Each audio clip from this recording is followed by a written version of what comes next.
grab your coat and get your hat. Leave your worry on the doorstep.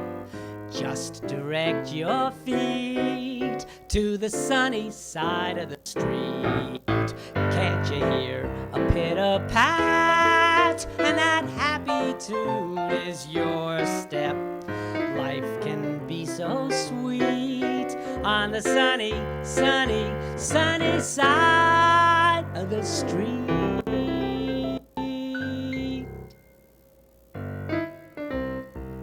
Hi, welcome to another Sunny Side of the Street. I'm your host, Todd Gross, a clinical psychologist and director of Adams Street Associates in Newton. And our show for 20 years now, I can't believe it, it's 20 years, but we have been talking about the side of human nature that you very rarely hear discussed. The side of human nature and organizations and people who do positive things to help other people, people who tackle problems, people who overcome odds. And today we're tackling some very big ones. But even though the subject matter is a very scary bunch of things and upsetting, there are people, including two of the people that we have today here, who are trying in a very constructive way to try to find a path towards solutions to problems that are big. And the two problems I'm really talking about are the proliferation of nuclear weapons and, secondly, the ongoing war in Ukraine, both of which are on all of our minds and very upsetting. But I want to introduce two people that I think have some viewpoints that are very interesting to hear, and they are both contributors to trying to produce a better result around these really difficult issues. So first I'm going to introduce Jeanne Trubek. Hi, Jeanne. Hello. And Jeanne lives in Watertown and is a member of Watertown Citizens for Peace, Justice, and the Environment. She's a volunteer with Mass Peace Action. She writes articles addressing peace and disarmament issues, and she's a very, in my opinion, articulate spokesperson and advocate for peaceful solutions to complex international issues. So we're very glad to have you, Jeanne, and thanks for coming. And to her right is Dr. Joseph Gerson, and nice to have you here. I'm glad you came. And Dr. Gerson is the executive director of the Campaign of Peace, Disarmament, and Common Security. He organizes and educates at the local, national, and international levels for peaceful and just alternatives to United States foreign and military policies. He concentrates on great power tensions, nuclear weapons abolition, the impacts of U.S. foreign military bases, Pentagon spending. He's also the author of 4 books, including one with Hiroshima Eyes, Atomic Extortion and Moral Imagination. So with your wonderful grounding in history and politics, we are very glad to have you here to talk with us today. Thank you for welcoming me. Very glad to have you both. And I thought maybe as a way of starting for our audience, I'd ask you both, what was the way that each of you ended up getting involved in these kinds of political concerns? Jeanne, if you want to start. So when I was in high school, which was rather a long time ago, 1961, Okay. some group at our school decided to have the Princeton Debate Club come debate about the buildup of nuclear weapons in the United States. I will honestly say I knew very little about this, Sure. but I went to the debate because that's what you did, and listened to them, and then when it was time for input from the audience, got up and said, but if you want peace, you need to prepare for peace. If you prepare for war, you will have war. Very wise at that age already. I think my mother thought she might have to leave the, it was a very Republican rural community. So you were banished from the school. I had already been banished by my out loud defense of Castro a few years earlier. But then when I went off to college, the first thing I did was try to find a student peace union. It was almost, but not quite defunct. But then along came the Cuban Missile Crisis. And at that point, I was terrified, and I did not know what to do. And the almost but not quite defunct organization had some speakers and some discussions, and that's how I got involved in the peace movement. That makes sense a lot. And I appreciate you telling that. How about for you, Joe? What was your experience like? So I'm Jewish, born in 1946. And so the Holocaust was central to my upbringing. The lessons of never again to anyone, never to participate in the crime of silence, turn your head away from injustice, and that there's a relationship between truth and who lives and who dies and how. And then, peculiarities of life. I was largely raised by a black woman, sick when I was in 6th grade. The Civil Rights Movement is on television. And so we're watching it together. I'm going deeper and deeper into learning the black experience. And then when my family moved to Michigan, there was a demonstration in a neighboring town against what were called covenants in deeds. That probably existed here in the Boston area too, whereby a deed of a home could prohibit it being sold to black people, to Jews, to Catholics. And so that was my first demonstration. And then when I went off to college, I went to college with very green, competing ambitions. On the one hand, I wanted to be a freedom rider in the Civil Rights Movement, and on the other hand, I wanted to be a diplomat for the United States. And within a few weeks, I was learning more about the Vietnam War, learning that I couldn't represent this country internationally when it was fighting what I understood to be a illegal and brutal, unjustified war. Yes. And so that led me into the peace movement. You saw that early, too. Yeah. And then just jumping ahead quite far, during the 1973 October War, I became aware of a U.S. nuclear weapons alert. And that led me to study and understand, working with Daniel Ellsberg, among others, how the U.S. had used nuclear weapons, numerous times in international crises and wars. And what we see now with Putin is just playing out what the United States has done probably more than 30 times. And I was involved in launching the nuclear weapons freeze movement, so I've been around for a while. Yes. Well, thank you. Great. So moving to that issue of nuclear weapons, and our show really sort of focuses on, are there positive things we can possibly do about it? And one of the things that I understand that is very important is that the House Resolution 77. And I wonder if each of you, whatever you want to say, to let our audience know a little bit about, what this resolution is and who supports it and what the arguments are for support. Jeanne, I think you've gone deeper into that than I have, so let you go. Okay. Well, it basically calls for a promise to work towards getting rid of nuclear weapons. It calls for first use. It calls for not going through the current proposal to update our nuclear weapons arsenal. Right, it's on the table, yeah. Very, very costly, and one of those projects where, when we suggest doing something like forgiving student debt or health care for all, and they say, but there's no money for that, well, there's the money. And if the United States is the only country to have used nuclear weapons, and it's, not sure of the number, something like 120 countries have signed on to this nuclear weapons ban. Yes, and we haven't yet. And none of the nuclear weapons possessing countries have, and none of NATO has. I mean, it's the countries who don't have nuclear weapons who have taken the lead here. If the United States would sign on to that, it would make a huge difference in the world. And countries that right now don't feel they can sign on to it would if the U.S. did. If we took the lead. Right, if the United States took the lead. So I don't. What else would you like? Yeah, let me jump in just a little bit so people have a deeper understanding of what's at play here. Please. So Jeanne made reference to no first use, and people need to understand that U.S. nuclear doctrine, U.S. military, U.S. foreign policy, is based on the premise that the United States would initiate nuclear war. The United States would use it first, and our arsenal is built in order to convey that terrorizing threat.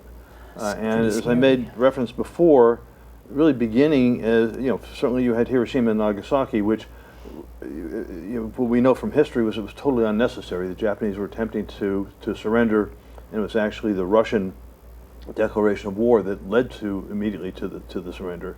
But as early as 1948, I think it was, maybe 46, President Truman is threatening to initiate nuclear war against Moscow, giving them 48 hours to begin a withdrawal from Iran, which they had occupied with U.S. approval during the Second World War. And those kinds of threats have been made, as I said before, over 30 times in relationship to Korea, in relationship to the Middle East, even in relationship to Guatemala when the United States was launching a coup there. So this is the reality. Russia has a first strike doctrine as well. China doesn't, interestingly. Huh. So we have that. And to understand that the bill that was referenced here is done in part to kind of help build the Treaty on Prohibition of Nuclear Weapons that Jeanne was talking about. And again, we need to appreciate where that treaty came from and why it exists. In 1970, almost all the nations of the world negotiated a thing called the Nuclear Non-Proliferation Treaty. Right. And that treaty stands on three pillars. One is that, and I think it's a flaw, is that non-nuclear weapons nations have the right to possess, to generate nuclear power for peaceful purposes. But in it also committed the nuclear powers at the time, in Article 6, to engage in good faith negotiations for the complete elimination of their nuclear arsenals. And the nuclear powers have consistently refused, dragged their feet in implementing that. And we're in the middle of a series of nuclear arms races.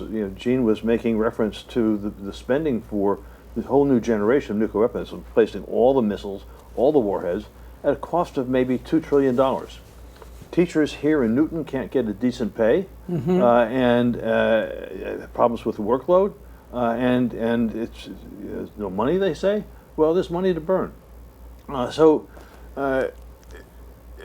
happened was that the non-nuclear weapons nations, including some Western countries like Ireland and Austria, Sweden, said enough. And if you won't fulfill it, then we're going to start organizing from below to put pressure on you. So you had, as Jeanne said, I think 122 countries in 2017 launched this treaty.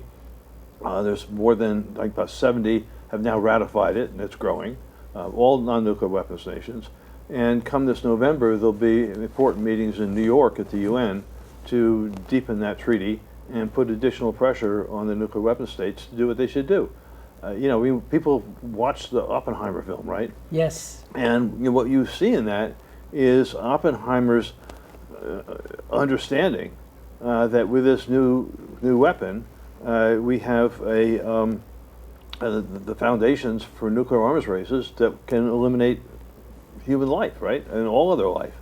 And there's been numerous efforts to try to contain it, and that remains our responsibility. I mean, the Bulletin Atomic Scientist says that we're 90 seconds from midnight, 90 seconds from apocalypse. Yes. It's a serious warning. I mean, it's very not frightening thought. So it's difficult when you're thinking about going to the shopping mall. We've got 90 seconds to midnight, but we need to integrate that and find ways to build, kind of strategic security and get rid of these weapons so our kids and our grandkids can live in security. I mean, we've had numerous nuclear weapons accidents. We've had numerous miscalculations. The Cuban Missile Crisis, a mistaken launch warning went to Okinawa. Fortunately, the officer refused it. Yeah. You've had confusion when the wrong cassette was put into a computer. So in many ways, we're alive as a function of luck as well as maybe some wise efforts to contain them. It's pretty sobering. Very Yeah, much so. I know that's not the sunny side of the street. No, but to get to it, we have to know what we're dealing with. And a couple questions. One question is there some element in this bill or somewhere about who controls the launching, like the president and that role yes. of that? And the second thing I'd like to ask you to comment on is I grew up hearing from an uncle who was a weapons maker, and I used to argue with him even though I didn't know what I was talking about, but I had a general idea this wasn't good. This doctrine of mutual deterrence as a justification for this. Well, I'll jump then. Okay. Just to say, there's a book called Command and Control, which just documents the number of times when presidents, the focus is really in the United States, really didn't have full control over the arsenal. And going back to the Cuban Missile Crisis, on the one hand, you had the situation with the launch order to Okinawa. Another was that Kennedy had put forward proposals to Khrushchev to try to dampen the confrontation, and he had ordered the Navy not to attack Russian submarines so that Khrushchev could have a little bit of peace while he considered it. But the figures in the Navy thought, well, this is a great time to do depth charge practicing. And so they violated the orders, and a Soviet submarine was losing oxygen, was about to go down. Their doctrine said that the three senior officers had to agree to launch their nuclear-tipped weapons. Well, two of them were ready to do it, and it was the third who said no. And then finally, in the middle of the crisis, you have a general, very secretly, increases the level of nuclear alert in a way that the Russians can see, but is oblique to everybody here in the United States. And there's a recent article in the Bulletin of Atomic Scientists that says, we shouldn't have any confidence that command and control is any better now than it was then. And the reality is this applies to Russia, it applies to France, it applies to Pakistan. So it should underline the urgency of moving toward nuclear disarmament diplomacy. I mean, with the Ukraine war, arms control agreements are now all lost. And we have an important need to find ways midst the war and then after the war to begin to reestablish disarmament negotiations. Anything that you want to add, Jeanne, on that? Not really, but the number of times that we have come close. Very scary. Somebody in some country, not always here, was very close to launching a nuclear weapon, and for some reason, maybe someone else stepped in. Yeah. It didn't happen. As long as they're there and ready to go, it's frightening. It's not. Yeah. So I will just mention that at lunch yesterday, we ended up talking about what would you do if a nuclear weapon were launched. And people say, well, should you go this way? Should you go that way? Should you go out of this? And I just kept saying, it doesn't matter. No. It just doesn't matter. And you don't actually want to live through it. No. And if people hear, there have been people who have attempted to talk about the reality of what would happen, which is, Right. this is about as far from the sunny side of the street as we can Right. roam. But because our audience is, a lot of people who they've heard stories about all the positive things that can happen. My wife was asking to ask them what gives them hope, what helps them, and for both of you, what are the signs that each keep you going despite this very ominous and real threat? This is not made up, this is all true. Do you want to? Yeah, I want an honest answer. I will give you an honest answer, which I know starts you will, off, and that's what I love about you. starts off very personal. Sure. When my son was in high school, he got leukemia. And at one point, he's not super expressive of himself, and I wondered if he needed to talk, and I said, do you worry? Basically, he knew it was shorthand for, do you worry about whether you're going to survive? Yes. And he said, I have to assume I'm going to get well. It's the only way I can keep going. Interesting. And I yes. think that's how I feel here. We have to assume that we're going to eventually be successful. It's the only way we can keep going. I like that, Jeanne.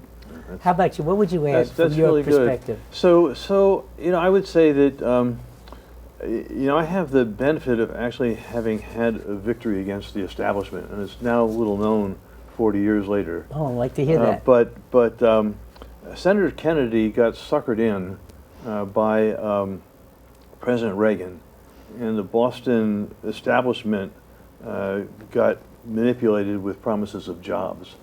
And so there was a campaign, an effort, a movement to build a nuclear weapons base in Boston. And the base was to be opposite a runway at Logan. Wow. And I was aware of, on the one hand, how the new weapons would violate the freeze that we had succeeded in at least temporarily halting the arms race, but also the Navy's history of nuclear weapons accidents. And we also did the research in terms of the jobs, and permanent jobs weren't going to be there. Yeah. So we organized against it, and we brought up the former Chief Operations Officer of the 3rd Fleet to testify in the Boston City Council. Okay. And blocked an effort to move that forward. I was told by editorial writers at the Boston Globe that they wouldn't cover it until we made it impossible for them not to. And, wow. And so we held demonstrations, we put out news releases, and finally on one Saturday, the New York Times ran a half-page article about our opposition.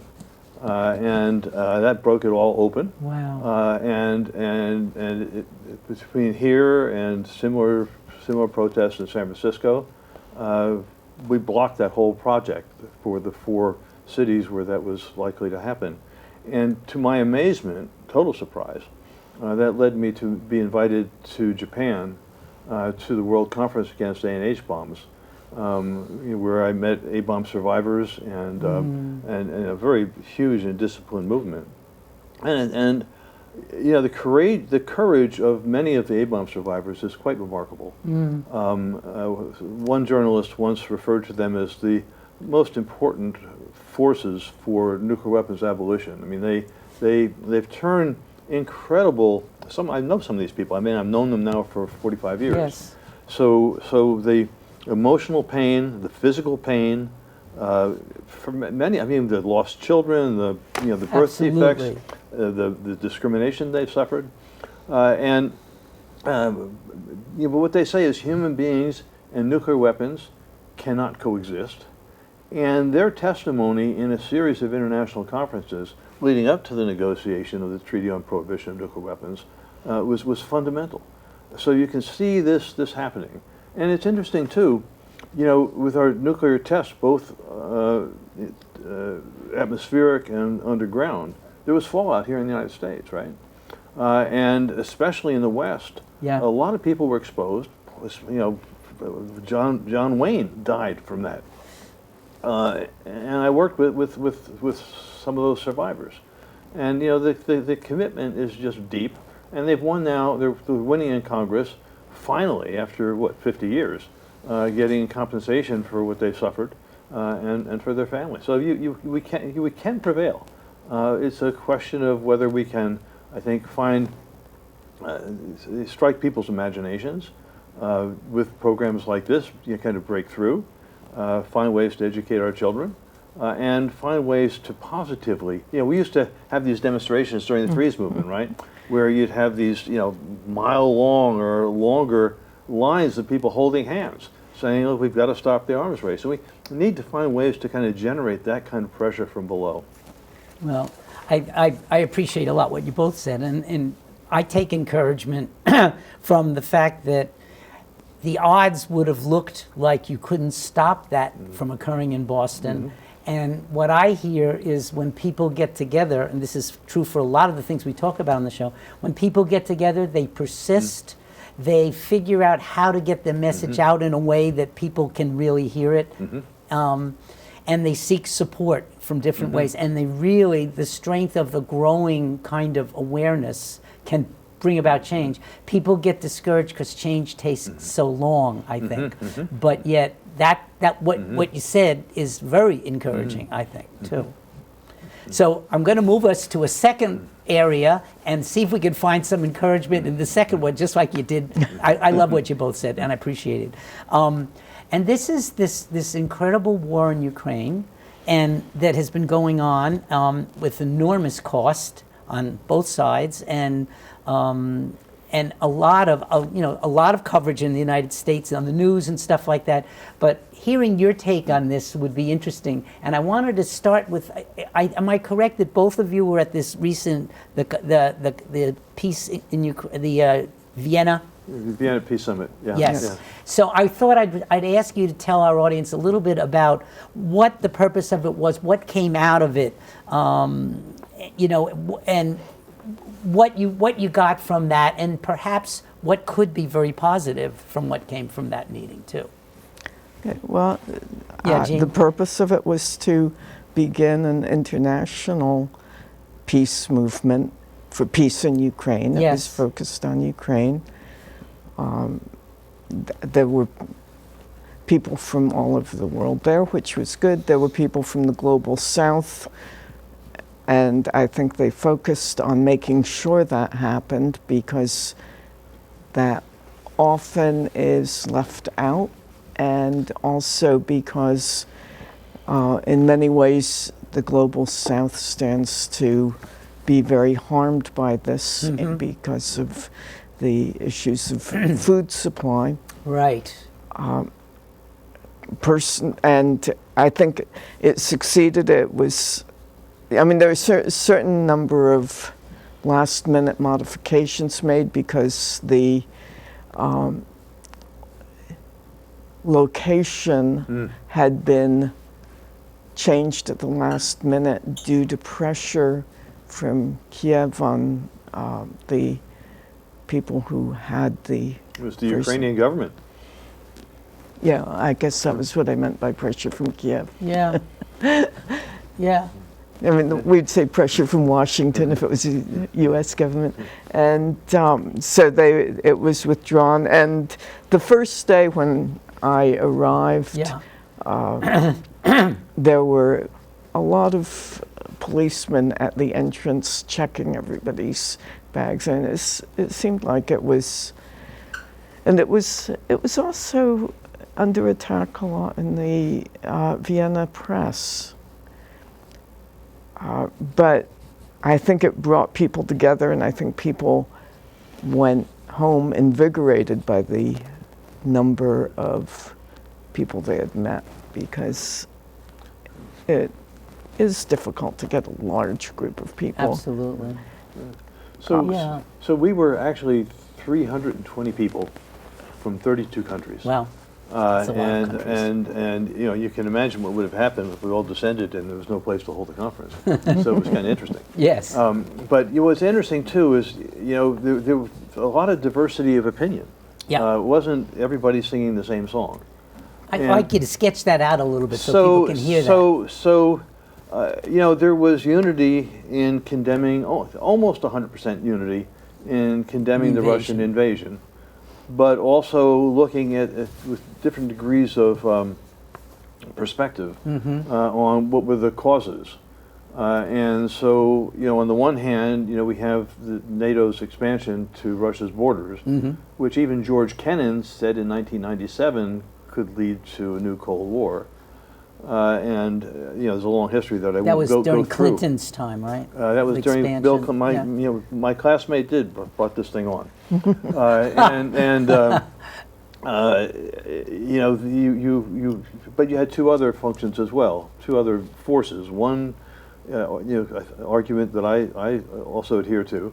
Another force being Russian imperialism. There's a long history. You don't become the world's biggest country by being gentle, and they weren't. Right. And you know, you listen to Putin, and you know, he basically says Ukraine is part of Russia.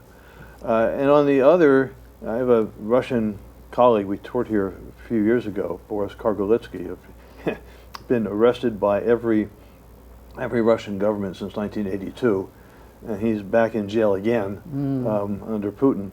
But he was basically saying on a radio program he had that with Putin's support diminishing, the regime losing support largely for economic reasons. Yeah. One of the functions here was to rally support and revitalize the government as people rallied around the flag. So you had those differences. One other really major difference related to the final document. There was strong union participation, especially from Italy, and people here, you don't read in the American press, that they've had demonstrations, 50,000 and more people calling for a ceasefire and for negotiations. So they were there. A number of people came in, primarily Europeans, who wanted to limit the demands to ceasefire and negotiations. Some other people, including some from the U.S., were pushing hard to include a call for a halt on U.S. arms sales to Ukraine, and to be pointing the responsibility much more in the direction of the United States. So one evening over beer, the Italians and the Americans and a few others got together, and they were clear that we needed to come forward with unity. We want to stop the killing. Yeah. We had heard from Ukrainians, both physically present and by Zoom, the urgency of ending the war. So the declaration came out with a common front, call for a ceasefire, call for negotiations. And I've written about it. For me, one of the most important things on the first day was when former U.S. Colonel Ann Wright and former diplomat Ann Wright spoke, and she said, look, it took 500 meetings over the better part of 2 years to get the Korean armistice agreement. We need to start the negotiations now. Start the process. So I thought that was really very much on point. I really liked that a lot.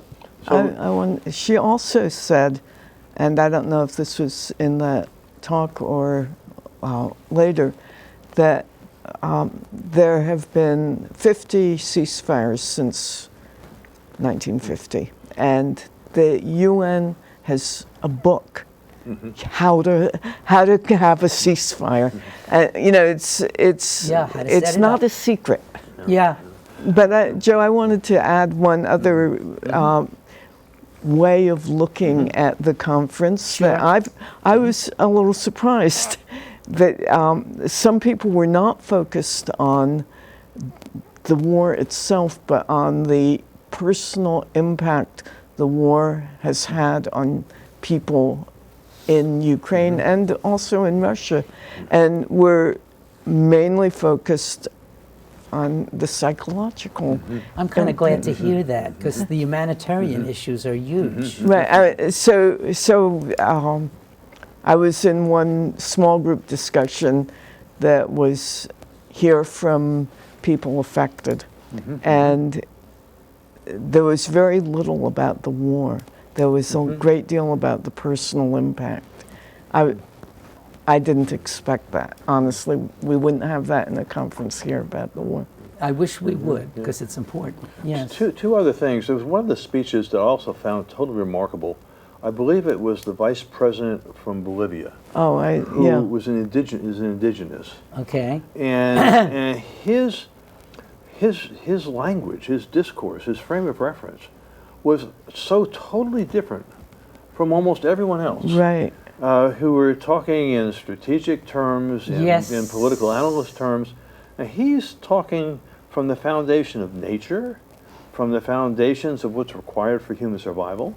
And I found myself, as he's speaking, on one hand it was being translated from Spanish, but I also found myself trying to translate it into my discourse. Right. The other thing, just to go back on in terms of the timing and the location, this was time to take place as the counteroffensive was taking place, a recognition that on the other side of the counteroffensive, the situation would be different.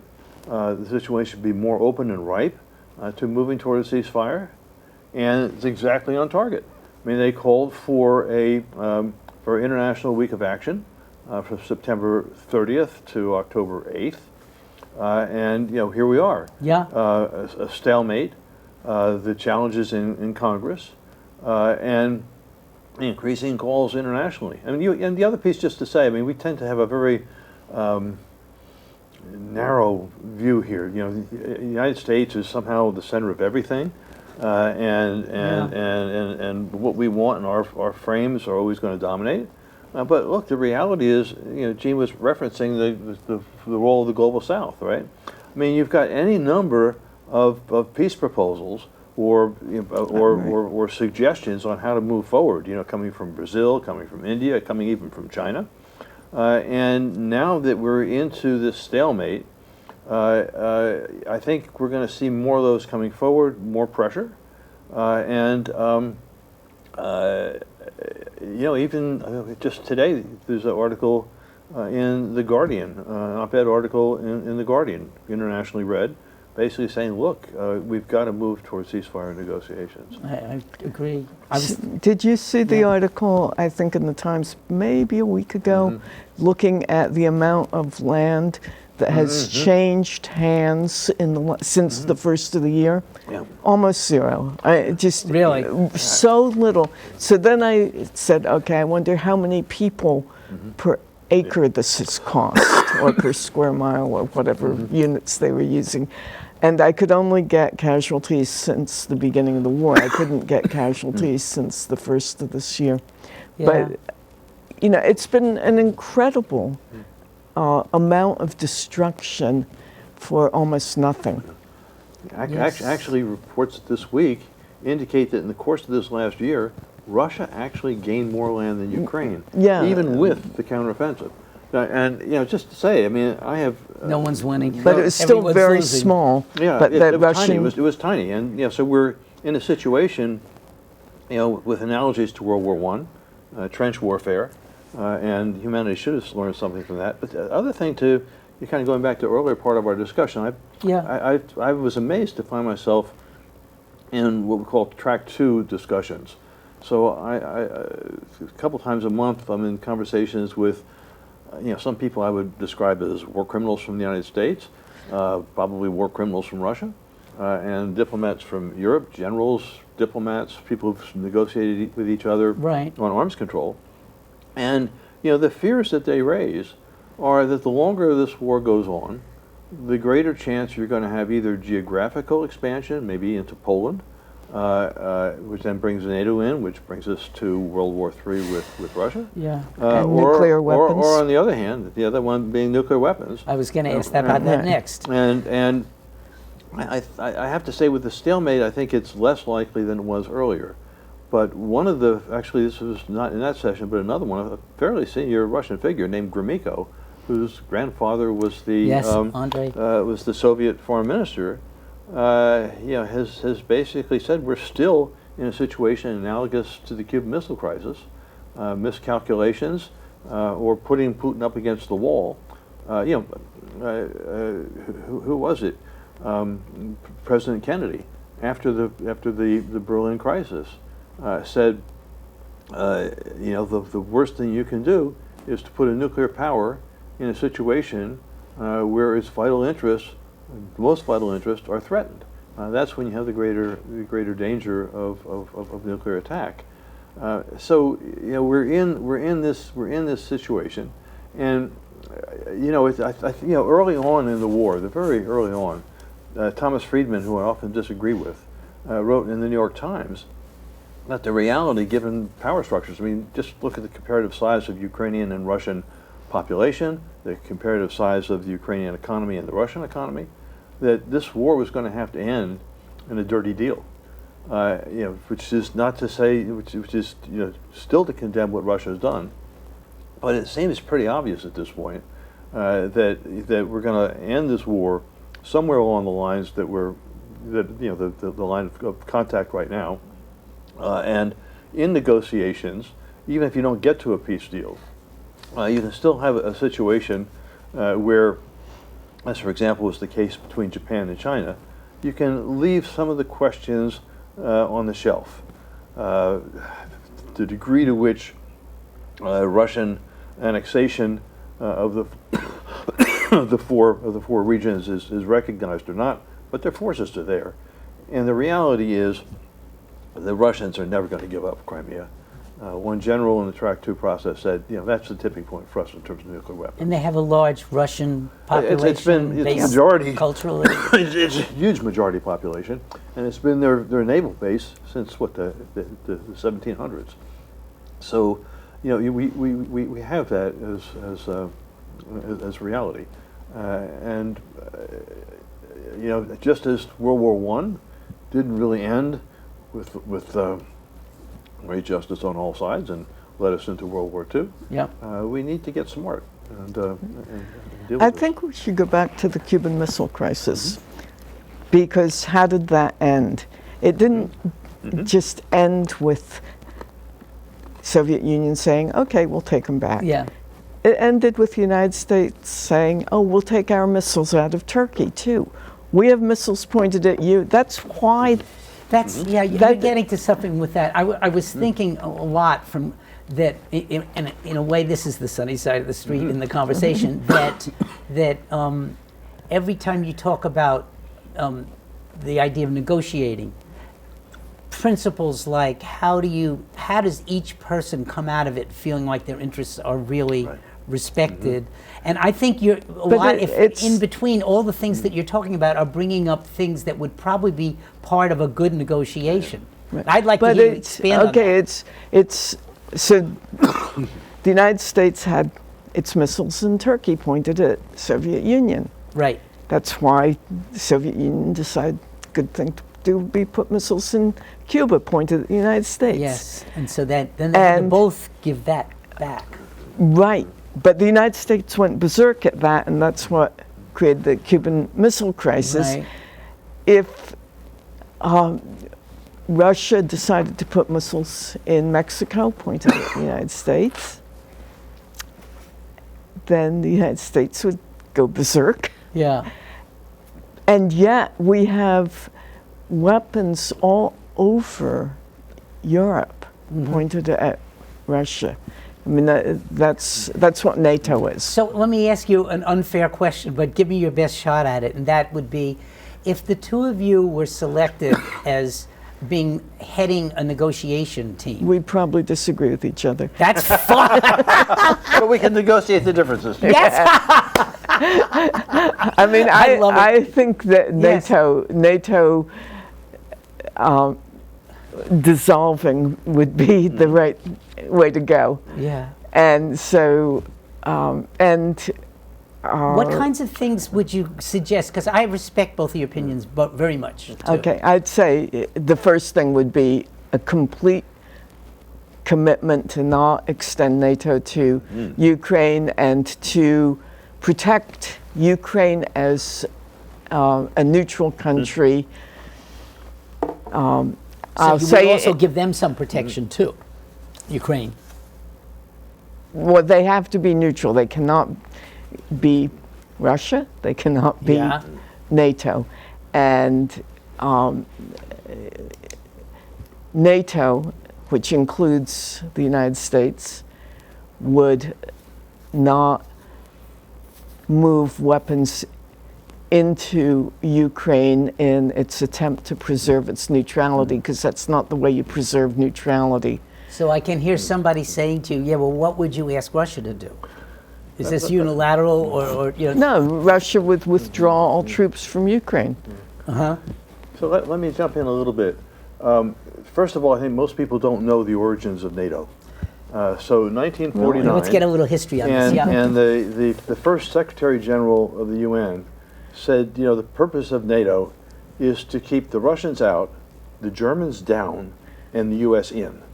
And we need to understand that this has been a foundation for U.S. control, domination of initially Western Europe, and then with the end of the Cold War and the expansion, all of Europe. Fiona Hill was telling Bush in 2008, don't welcome Ukraine and Georgia in because it's going to lead to a crisis. And here we are. So that was. Yeah. I would agree with Jeanne, and it was discussed before the Russian invasion, and this also points, I think, negatively to Russia, that their demand was, Ukraine can't come into NATO. The Ukrainian constitution identifies it as a neutral nation. In order for a new country to come into NATO formally, it has to be supported by all NATO members. Well, the French and the Germans, since 2008, have been saying no. There's no way you can come in. And the Russians knew that. So I think it complicates the picture here. I see. It does, but I don't know that France and Germany were going to stick with that. They didn't seem to have. They've been consistent in it. They've been very consistent because they knew that to do that was going to precipitate war. And so here we are. Uh-huh. So I think, again, kind of filling out what we're talking about in terms of what would be a basis for that, for negotiations Yes, into I'd the like war. to hear, yeah. It would be, neutrality that has to be guaranteed not by the United States and not by NATO, but an international agreement, including the United Nations, maybe even China. China has considerable leverage over Russia, if you have noticed. So I think that's possible, but then to take it all a step further, and again, we're a anti-historic or ahistoric culture, right? So what we forget is that in 1981, 82, at the height of the U.S.-Soviet arms race, right? Yes. I mean, increasingly dangerous, preparing to put in missiles that could wipe out Europe or could wipe out Soviet command and control in 8 minutes. The Swedish Prime Minister, Olof Palme, brought together senior figures from the United States, including like former Secretary of State Vance, senior advisors to Gorbachev, including Gromyko, no, not Gromyko, but Alexei Arbatov, and some from the Global South. How do we stanch this spiraling arms race? We put one missile, then the Russians put another to offset it, to give them security, and on you go in the spiraling arms race, which is where we are now. And what they came to was a basic truth. Even if a lot of our values differ, even if our systems are different, you can't really achieve security at the expense of your rival. The only way to get there is by putting your greatest fears on the table, then doing the very hard negotiating in terms of what you do to get a win-win solution, to remove those fears on both sides.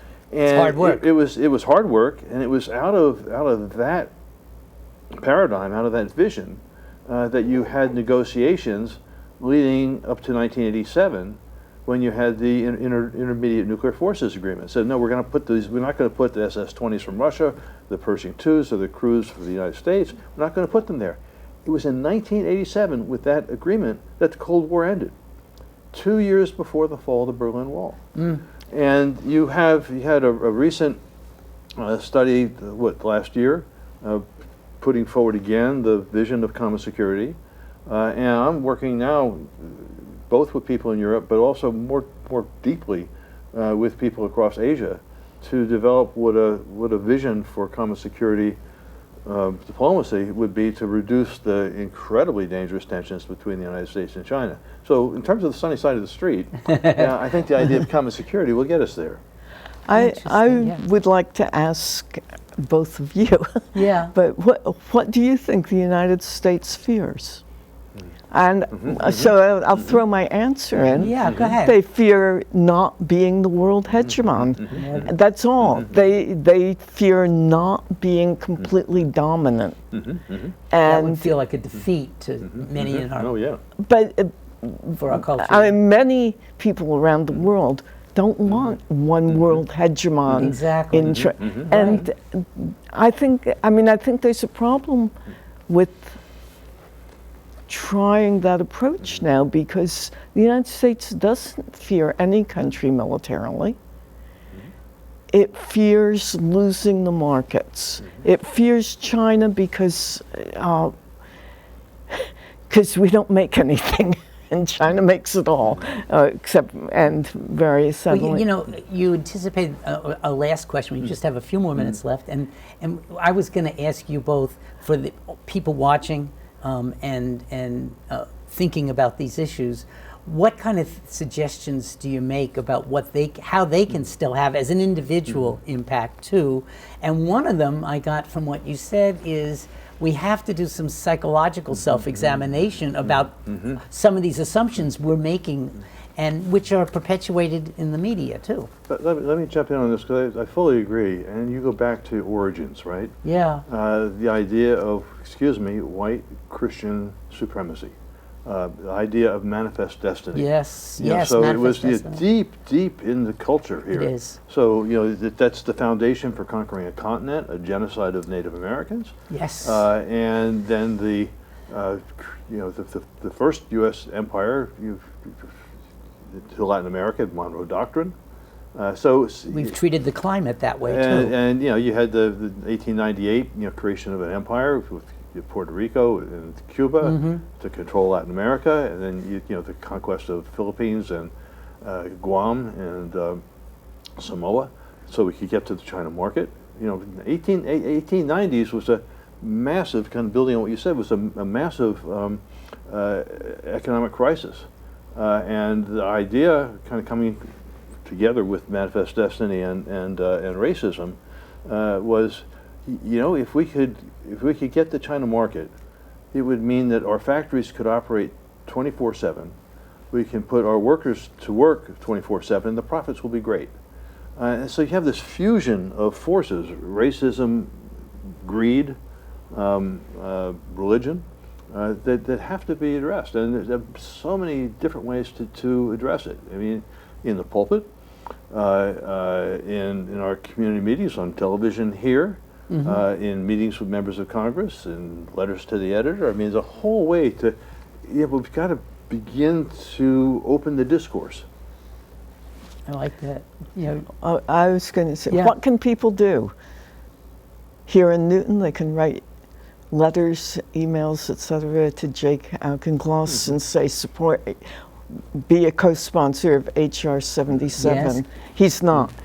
Catherine Clark too. Catherine Clark also is not. Yeah, and Right. I don't know why.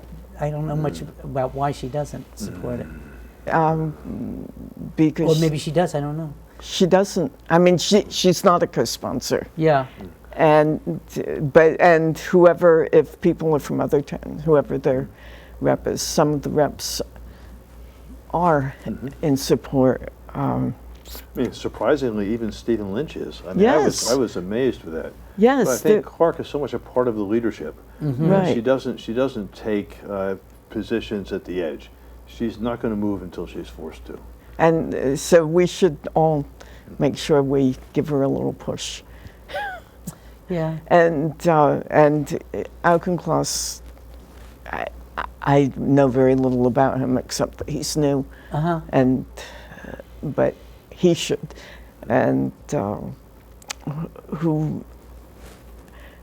well, I mean that's just a concrete thing people can easily do. I think one thing that can be done as well is to say, because we've got many liberals who say, look, this is an illegal, gross, brutal violation by Russia. I think we can say, yes, that's true. But the idea that somehow Ukraine is going to prevail in a war in which it can't prevail, then we need to address reality. And so for that reason, it's time for you to move, even condemning Russia's invasion, but to deal with reality and to push for negotiations and a ceasefire. I mean, I think we have to, the idea everything is black and white doesn't work. Well, That's a good point. Some people have said to me, they should fight to the last Ukrainian. What kind of victory is that? Yeah. I mean, I don't even know what that means, but no, they should not. They should not. Not every Ukrainian needs to be killed. We'll keep Yuri alive.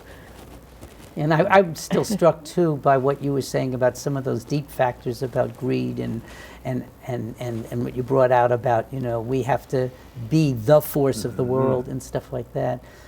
And I like the discussion we're having And I hope, one of my hopes is that people can get together, even if they disagree on different things, and have these kind of discussions and be honest about some of the underlying assumptions that are here and fears that we have. I thought that was a really good point. Yeah, one other point. And then we'll close with that, Just yes. one other point, which is say the world has changed. U.S. hegemony is not going to prevail.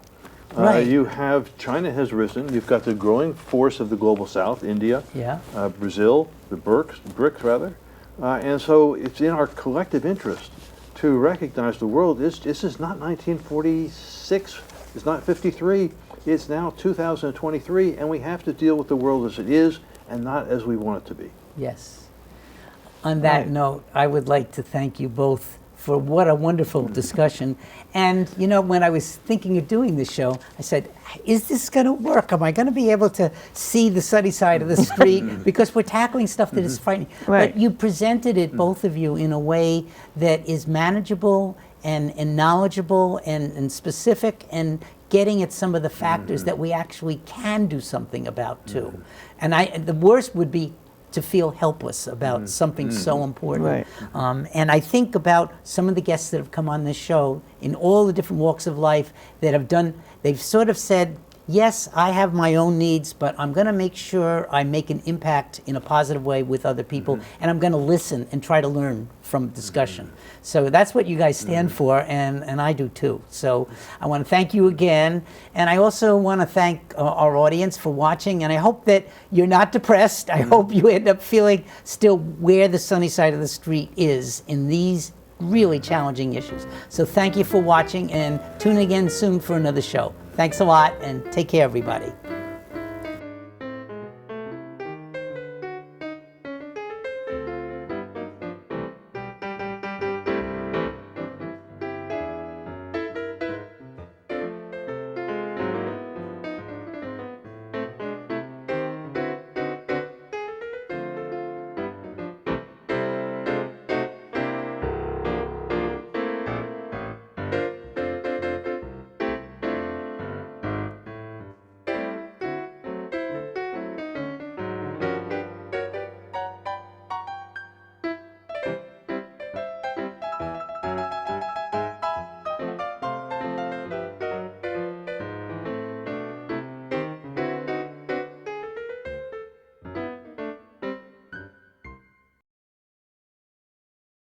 Here's something you probably didn't know.